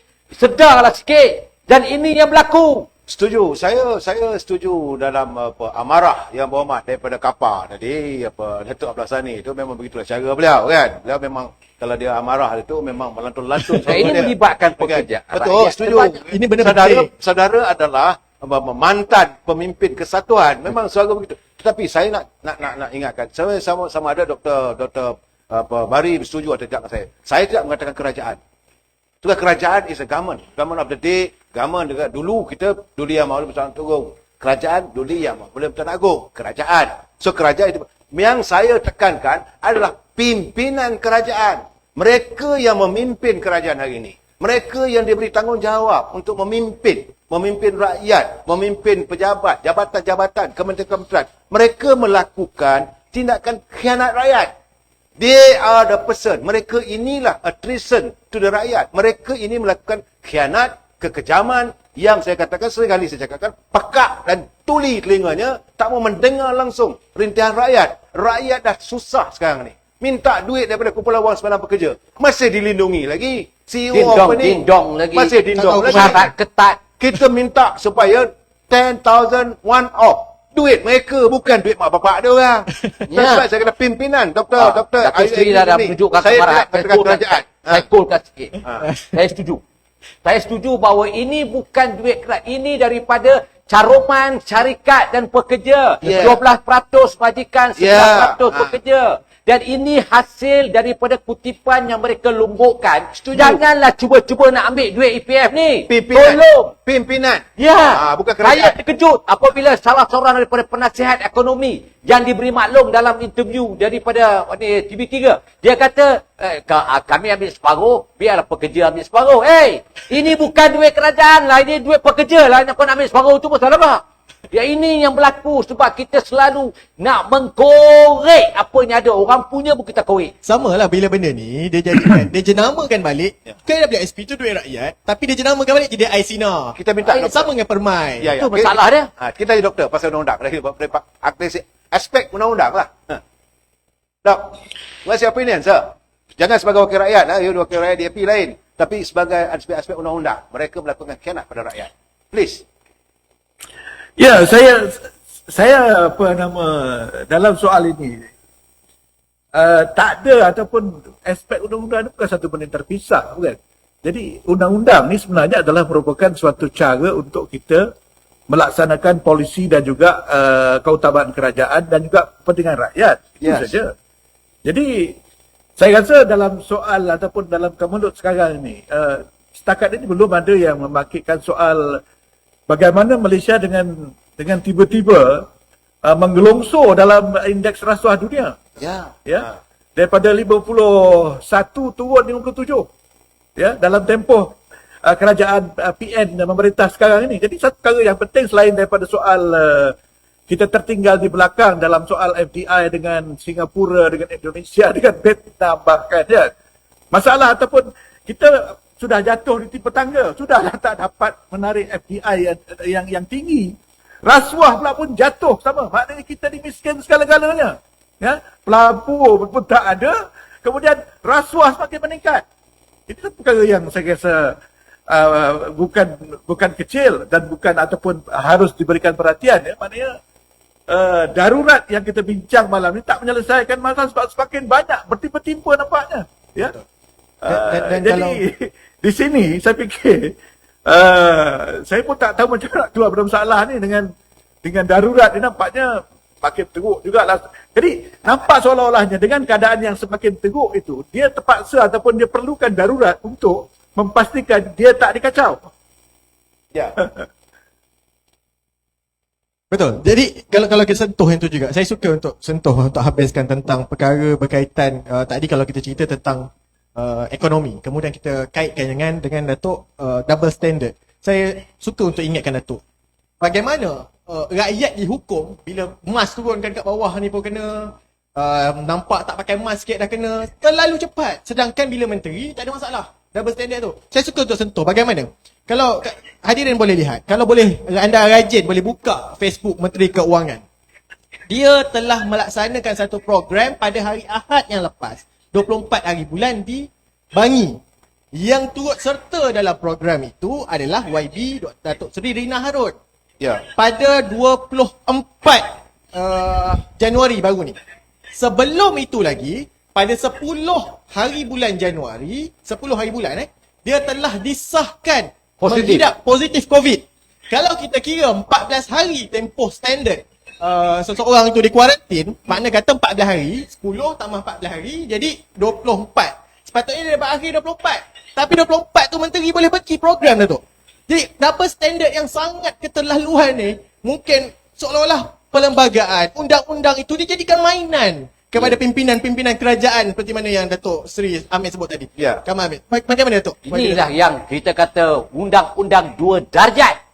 Kalau rakyat dihukum dengan semaksimum, tapi kalau pemimpin kerajaan buat kesalahan, dalam kita yang tidak boleh lepas sepadan ni pun, dia dah sampai ke Johor dah. Tapi Wabi pimpin kerajaan kan tak? Wabi sebagai wakil rakyat pimpin kerajaan tak? Ada kepimpinan kerajaan ini masuknya kepimpinan negara pada waktu ini. Ya. Dia boleh pergi berkata, dan begitu juga dengan kuarantin. Menteri boleh keluar, menteri tidak boleh payah kuarantin. Sebelum ini pun dalam persidangan parlimen pun menteri tak ada kuarantin, orang lain kena kuarantin. Kalau siapa keluar kuarantin kena denda. Ya. Dia kena denda 1,000 je, orang lain kena 8,000. Ya. Dia tukang gerai yang masak nasi lemak kena 8,000 dan 8 bulan penjara. Ini apa ni undang-undang ni? Undang-undang kita ni, kita sekarang ni sudah khianat kepada perlembagaan, khianat kepada undang-undang sebab kita berkuasa. Bila kita berkuasa, kita menjadi raja. Dan inilah falsafahnya akan menjahanamkan negara dan akan memudaratkan kepimpinan yang sepatutnya kita angkat martabat darajat harakatnya. Tetapi kita telah mengkhianati, kita letakkan dia terus di jalanan ataupun diletakkan di tepi longkang. Inilah mentaliti yang ada dalam kepimpinan kerajaan pada waktu ini. Yalah. Dan 2-3 Saya nak cakap because keadaan ni because kita ada bersama dengan Dr. Bari, ya kan? Dua-dua ni dia ada lawmaker.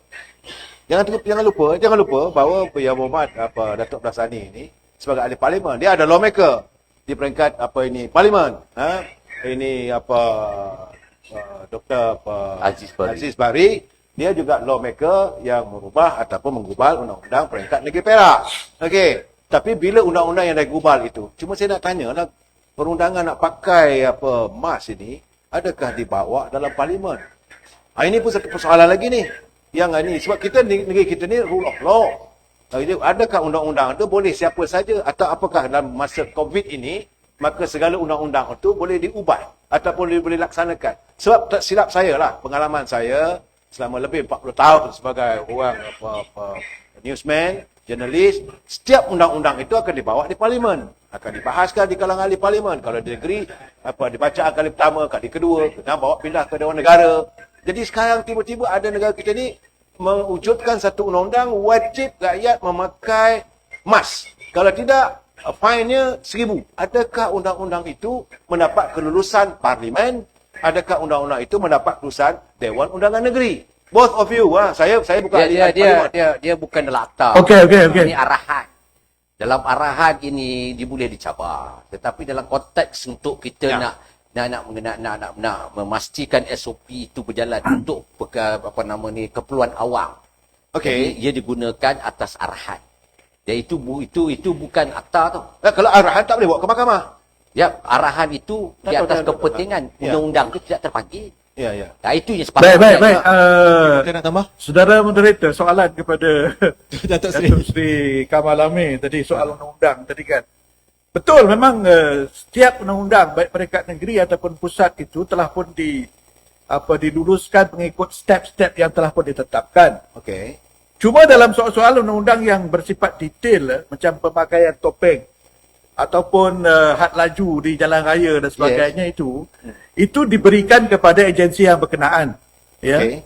Jadi itu dalam bentuk undang-undang kecil sebagai contoh. Ya. Jadi maknanya peringkat ataupun di parlimen atau dalam Dewan Negeri itu, apa yang diluruskan di situ ialah undang-undang yang bersifat dasar dan umum. Sedangkan undang-undang yang lebih detail itu diserahkan kepada agensi, sama ada pihak polis, pihak JPJ, Jabatan Kesihatan dan sebagainya. Dan di sini pentingnya soal integriti tadi. Jadi soalan yang dibangkitkan soal double standard itu masalah besar lah.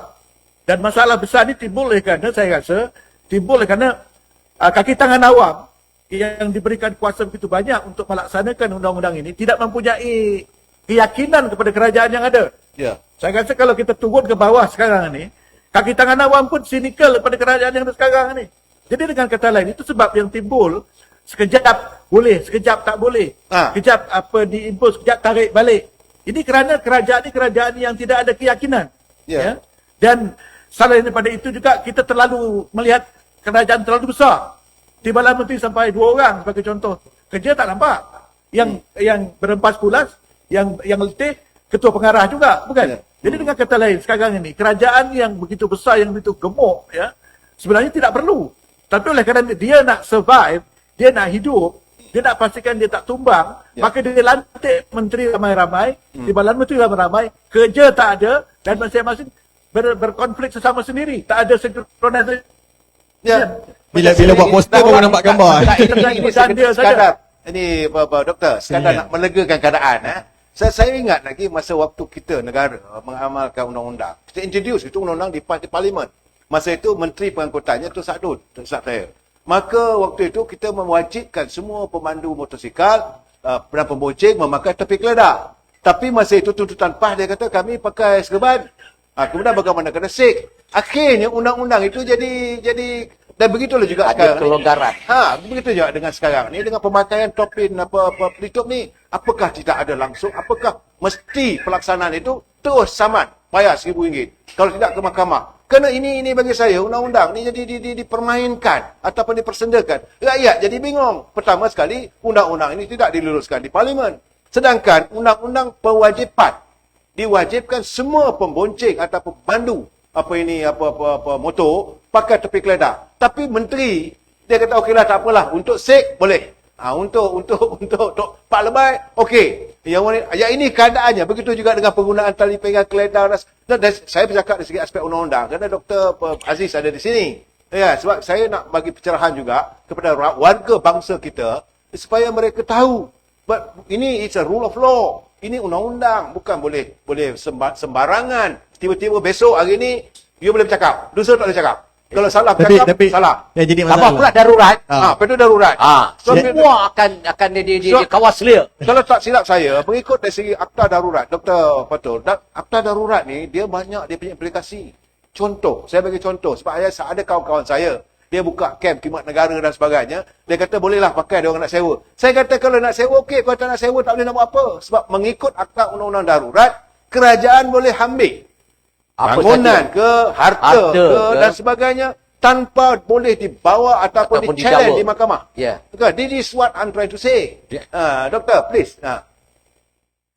Yalah, mana kalau sesuatu undang-undang tu tak ada kelonggaran, ataupun tak diberikan kuasa kepada sama ada pengarah ataupun siapa juga atau menteri pun, dia akan timbul masalah. Sebab itu memang setiap undang-undang itu memberikan sedikit sebanyak ruang untuk sama ada menteri, sama ada pengarah ataupun pegawai yang diberikan tanggungjawab untuk membuat peraturan tambahan. Itu yang mungkin ramai yang tak nampak. Sebab tujuannya ialah supaya undang-undang ini dilaksanakan mengikut realiti keadaan semasa. Kalau di parlimen atau Dewan Negeri tak nampak benda tu. Sebab itu memang sengaja ataupun praktiknya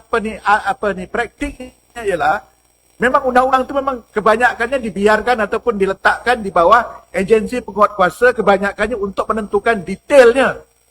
Prinsip asas ditentukan oleh parlimen atau Dewan Negeri, tetapi pelaksanaan ataupun detail undang-undang dan peraturan itu sebenarnya ditinggalkan ataupun diletakkan di bawah budi kuasa pegawai yang berkenaan. Dan ini pentingnya ada koordinasi di antara Jabatan Pegawai Negara dengan agensi yang berkenaan. Kalau tidak, rakyat akan keliru dan timbul macam-macam konflik dan salah faham seperti yang berlaku dengan tutup muka sekarang ni, yang berlaku di Johor, yang di Saman, yang kemudian tular dalam media kan, bagaimana kononnya orang berkenaan dizalimi dan sebagainya. Jadi hal seperti itu boleh berlaku lah. Ini antara perkara-perkara yang dilihat double standard.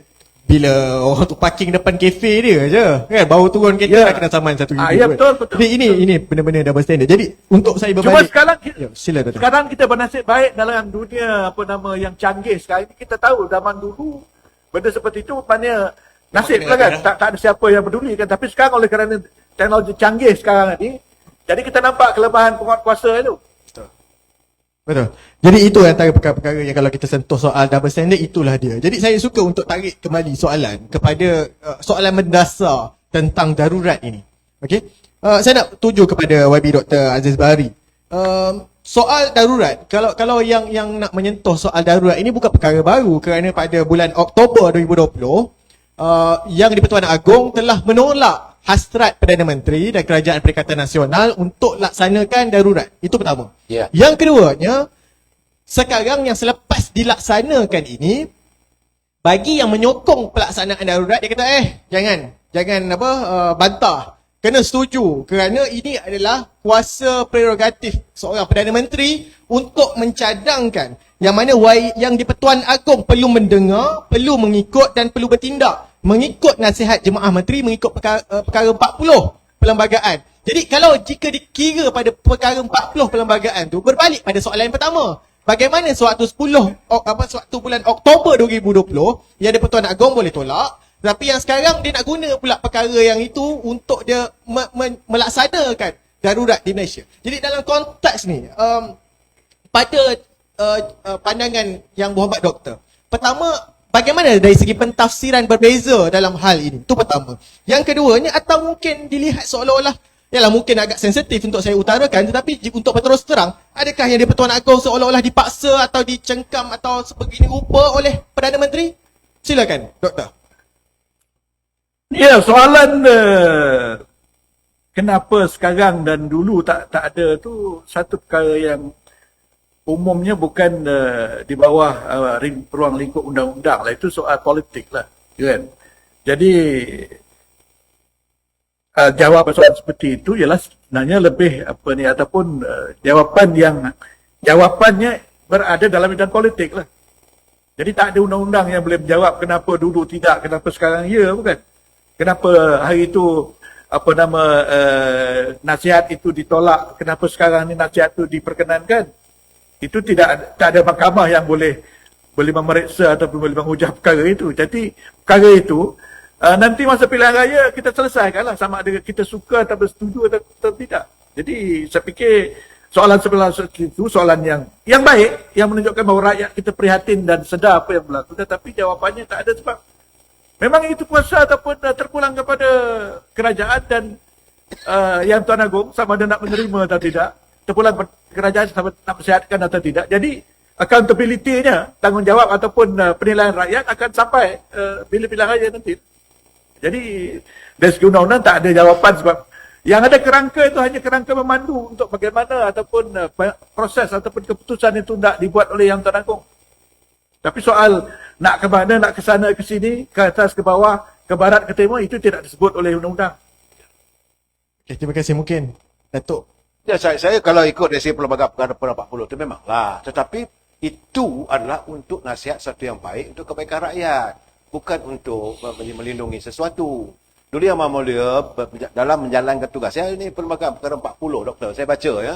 Bahawa perkara 40 1A. 40 dalam kurungan 1A pada menjalankan fungsinya di bawah perlembagaan ini atau undang-undang, jika yang di-Pertuan Agong dikendaki. Jika yang di-Pertuan Agong dikendaki. Bukan ertinya he have to follow.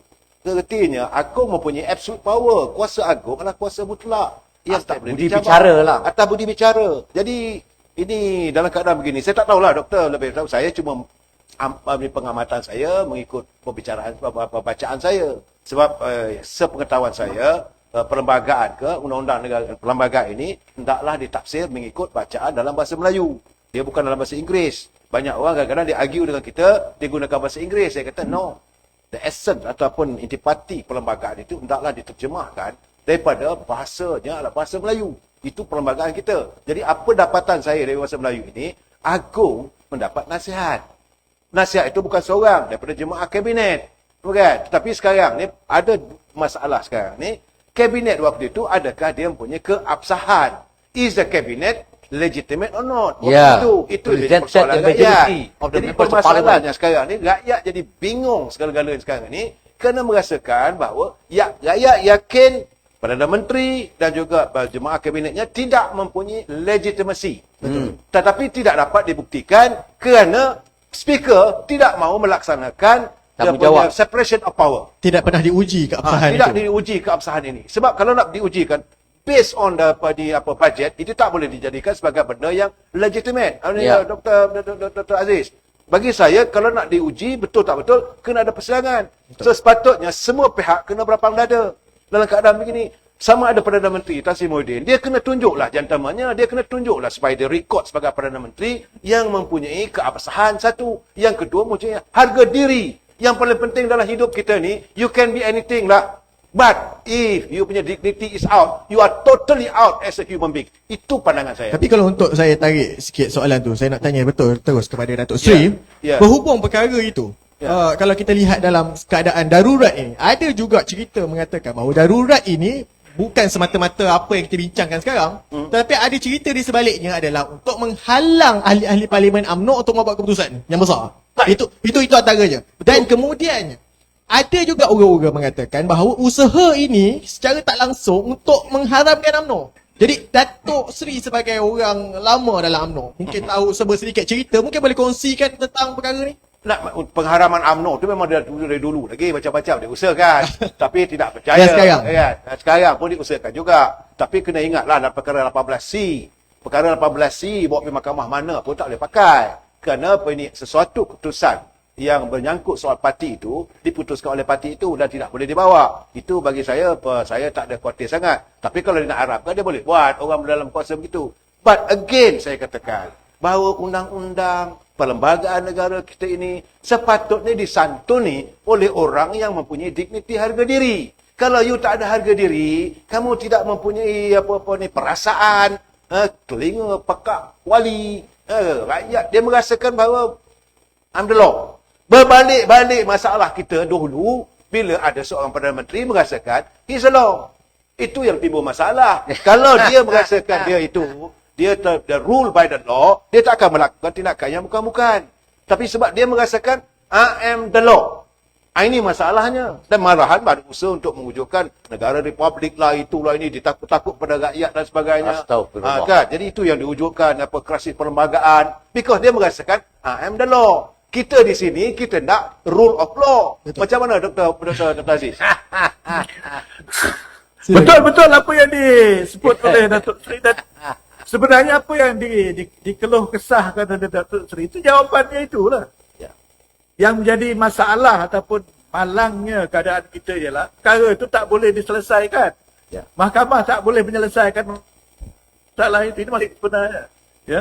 Kebanyakan isu yang ditangani oleh perlembagaan ialah masalah politik.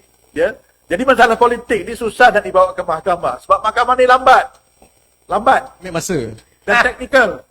Tapi kes semua ditempatkan. Dan setengah isu itu akan dijawab oleh mahkamah sebagai non-justiciable. Tak boleh disahkan, tak boleh dihujah. Jadi saya rasa kita serahkan kepada rakyat. Tapi hujah-hujah itu telah pun dikemukakan malam ini dan saya rasa cukup jelas. Bila menyebut soal kerajaan tak ada keabsahan dan sebagainya, itu jelas. Tetapi mahkamah tidak mahu melayan perkara itu oleh kerana dari segi undang-undang kerajaan ada sekarang ini sah. Itu masalah dia. Kita sebut tak ada keabsahan. Tapi kerajaan sekarang ni sah dari segi undang-undang kerana dia dilantik oleh Yang Tan Agong. Itu saja. Dan saya suka. Jawapan dia di medan politik lah. Apa dia alam ini kita kena kat medan politik kita lah. mencerahkan. Untuk selesaikan isu ni. Jadi, Datuk, saya nak highlight balik soalan tadi tentang pengharaman UMNO. Saya faham lah dari segi perkara-perkara itu semua saya faham. Tentang usaha dulu lagi. Ya. Kan waktu tentang pertembungan antara tim A dan sebagainya. Banyak-banyak isu ketika dahulu kan. Jadi untuk cerita yang sekarang, untuk yang cerita yang sekarang Saya memang kena ada bagi usaha sedikit- ke untuk mengharamkan UMNO sedikit tu? latar bahawa UMNO ini pernah diharapkan Ya, betul. apabila waktu Tengku Razali lawan dengan Dr. Mahathir. Presiden So waktu waktu itu diragui keabsahan dia, kemenangan dia begitu. Saya ingat Dr. Aziz pun tahu masalah ini. Bawa ke mahkamah, akhirnya mahkamah memutuskan bahawa UMNO itu diharamkan waktu itu. Dan isu bagi- perwakilan waktu tu. tanpa memikirkan kesan. Ini kadang-kadang kita lupa kesannya. Saya cakap terus terang lah, bahawa waktu saat UMNO diharamkan, UMNO menjadi pelbagai pemimpin kepada Kerajaan Barisan Nasional. Tetapi dalam perlembagaan Barisan Nasional, nak jadi Presiden Barisan Nasional itu mesti mewakili parti. Dan that is matter of time, Lee Leong Sik jadi Perdana Menteri Malaysia. Ini faktanya. Tapi dia dah sedar waktu itu, dia tubuhkan balik. Lepas itu dia gubal undang-undang, dan undang-undang itu digubal pada tahun 1988. Yang meminda akta pertubuhan ini 1946. Dipinda dalam perkara itu, daripada 18C, bahawa mana-mana pertubuhan, kalau ada dispute dalam pertubuhan itu, dia tak boleh bawa ke mahkamah. Kan? Dan ini tertakluk hanya kepada ROS. Terpulanglah pada ROS nak memutuskan. Tetapi jika mereka mengharapkan UMNO, saya nak bagi tahu terus terang bahawa mereka melakukan khianat. Khianat yang teramat sangat. Dr. Aziz memang tak suka nak dengar. Dr. Aziz bukan mewakili parti saya. Ya, sebagai saya yang mengharamkan UMNO adalah khianat pada bangsa saya. Memang ada usaha dalam Memang kerajaan sekarang. Memang untuk ada haram. usaha, kita tahu soal itu. Sebab itu dicari jalan dan sebagainya. Sebab suka tak suka hari ini, keabsahan, kebergantungan pimpinan hari ini, dia banyak bergantung pada UMNO. Kalau UMNO withdraw saja total, ya, maka dengan sendiri dia runtuh. Tapi masalahnya pula ni, dalam UMNO ada pula ahli-ahli parlimen UMNO yang saya bawa malam, saya katakan terus terang. Saya mengaku Wabi orang keadilan, Wabi orang DAP. Saya mengaku ada juga ahli-ahli parlimen saya ni sedap duduk sebagai menteri. Dah jabat duduk sebagai menteri, tak nak melakukan tindakan, sedangkan ini kena rakyat. Mereka ini wajib ditolak nanti dalam pilihan akan datang. Datuk Itu Seri, saja. soalan terus terang. Saya nak tanya, berapa banyak camp dalam UMNO yang menyusahkan gerak kerja presiden ni sebenarnya? Nah, dia bukan gerak kerja presiden. Presiden dengan ahli akar rubi dah jelas. Tapi mereka sekarang ni yang Camp mana memegang tu? jawatan. Siapa? 28 orang aja. Okey. So, saya waktu sampai saya akan bagi tahu. Dan saya ingat Wabi Dr. Aziz dia tahulah siapa 28 orang tu. Yang dari Perak siapa dia, ya. Daripada Selangor siapa dia. Bukan. Kita kenal lah sebab UMNO betul pun kita dapat 47 seat je. Kan? Sekarang itu dibuatlah naratif.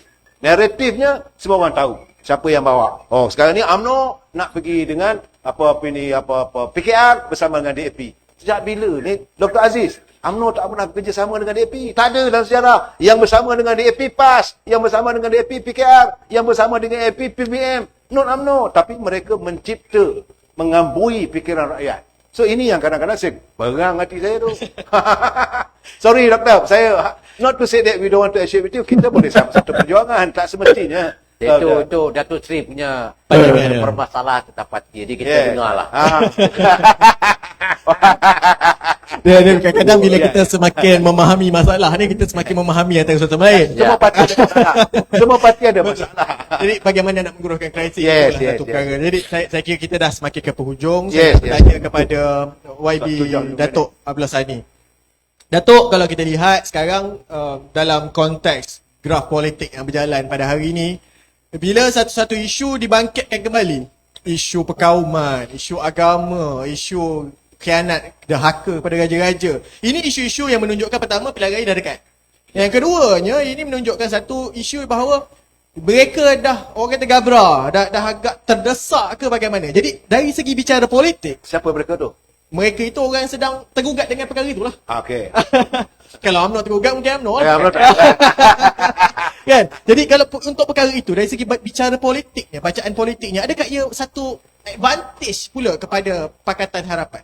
Datuk, Saya tegas, jelas, untuk hadapi pilihan raya. negara ini dalam keadaan yang tenat, rakyat hidup merana dan sengsara. Tumpuan kita, garapkan pasukan, itu kita nak selamatkan negara.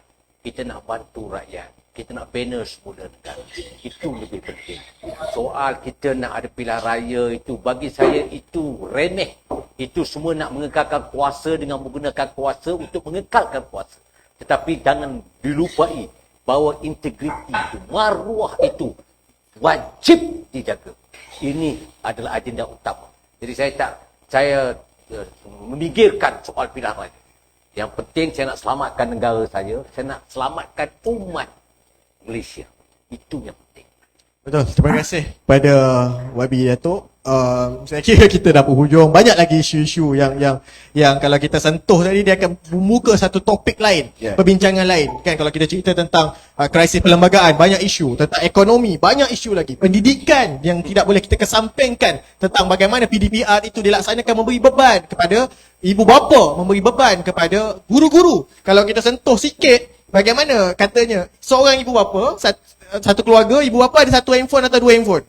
Anak ada 5. Anak-anak tak ada handphone, dah macam mana nak belajar? Waktu pembelajaran dalam waktu yang sama. Jadi ini antara isu-isu yang boleh diangkat sebagai topik perbincangan lain yang saya kira inilah isu rakyat. Inilah isu-isu yang sepatutnya ahli parlimen dan juga wakil rakyat, pimpinan politik fikirkan bagaimana hendak diselesaikan perkara ini secara tuntas. Jadi saya kira untuk sebelum kita tutup siri pada hari ini, saya buka ruang untuk setiap ahli panel 2 minit seorang, jangan lebih lah kan, 2 minit seorang untuk memberikan rumusan, pandangan dan juga mungkin ajakan kepada teman-teman di luar sana yang sedang menyaksikan live. Saya kira kita mulakan dengan Dr. Aziz. Yes. Dr. Aziz Bari, YB, silakan. Daripada apa yang telah pun kita lihat dalam tempoh yang singkat ini, kita lihat bahawa apa yang dikatakan bahawa darurat ini diisytiharkan untuk menangani COVID-19 nampaknya tidak berkesan. Dan saya fikir ini satu perkara yang kita sendiri semua nampak, dan hanya mereka yang cuba hendak mengesahkan darurat itu saja yang mengatakan bahawa ada kesan. Jadi saya rasa ini satu perkara yang harus dipikirkan oleh pihak yang berkenaan supaya sesuatu yang drastik dapat dilakukan, sebab kita perlukan bahawa negara yang lebih terbuka, yang lebih bebas, bukan negara yang penuh dengan ugutan dan juga retorik semata-mata. Dan kita, kalau kita lihat ataupun kita perhatikan dapat perkembangan yang berlaku, kita di belakang jiran-jiran kita, dan saya harap semua pihak berbuat sesuatu untuk memantau negara kita akan balik pada rel yang baik, yang asal. Itu saja. Okey, terima kasih kepada Yang Berhormat Dr. Aziz Bari. Saya teruskan kepada Datuk Seri. Saya dalam kesempatan ini saya selalu mengatakan we must agree to disagree. Kita mesti bersetuju untuk tidak bersetuju.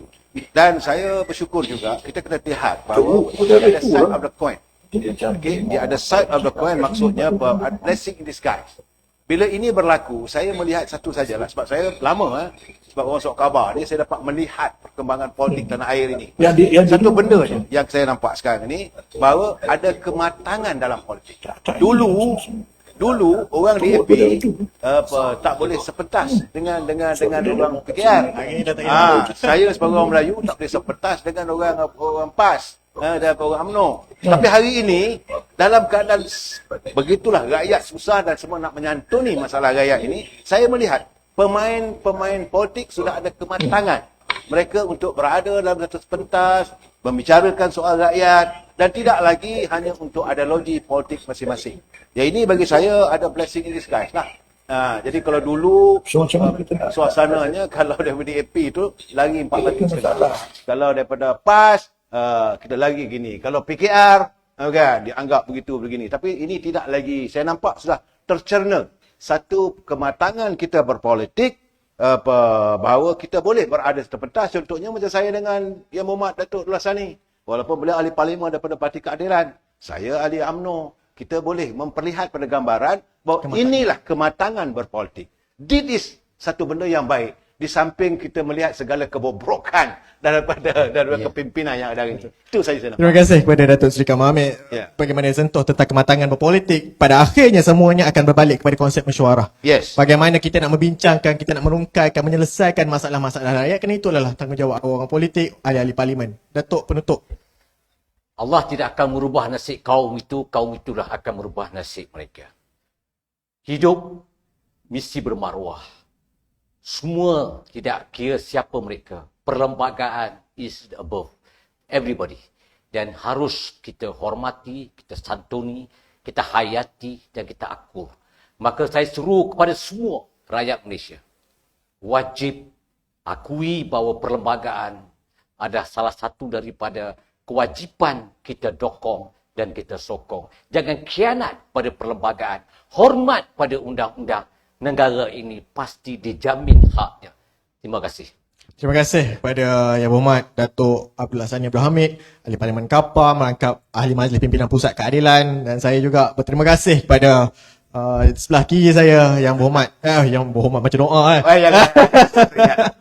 Yang berbahagia Datuk Seri Kamal Hamid, Pengerusi Tetap Veteran UMNO, juga merupakan mantan Ketua Pengarang Kumpulan Karangkraf, dan saya berterima kasih juga kepada Yang Berhormat YB Dr. Abdul Aziz Bari, Adun Tebing Tinggi, dan juga merupakan Ketua Pembangkang Tun Perak dan dikenali juga sebagai tokoh pakar perlembagaan di negara kita. Jadi hari ini kita telah membincangkan tajuk yang sangat penting berkenaan proklamasi darurat. Apa kata darurat telah diangkat sebagai satu wacana yang dengan rungkaian yang sangat baik oleh ahli-ahli panel. Jadi dari sini kita dapat melihat bagaimana tentang satu kematangan berpolitik yang mementingkan tentang integriti, yang mementingkan tentang tanggungjawab yang perlu dibawa. Jadi saya kira banyak lagi wacana-wacana ilmiah perlu diangkat seperti ini. Yang mana bila kita berbincang, jangan terus dilihat sebagai mendahaka, jangan terus dilihat sebagai mengganggu-gugat dan sebagainya. Ini adalah cernaan-cernaan politik yang sangat baik untuk memberi pendedahan dan juga pemahaman. Kerana apabila rakyat faham, maka barulah mereka dapat membuat pertimbangan yang sangat baik. Jadi saya kira sampai situ saja. Saya memohon maaf jika ada kekurangan, kekhilafan sepanjang mengendalikan majlis pada hari ini, dan juga kita terus berdoa, jaga SOP, terus kita jaga kita, dan yang paling penting berdoa supaya kita dijauhkan daripada wabak, diangkat, diperbetulkan ekonomi kita, kesejahteraan rakyat dapat kita kekal, dapat kita tambah baik. Saya kira sampai situ saja, kita berjumpa lagi pada siri Borak Dahsyat pada minggu hadapan. Sekian, Assalamualaikum warahmatullahi wabarakatuh. Terima kasih.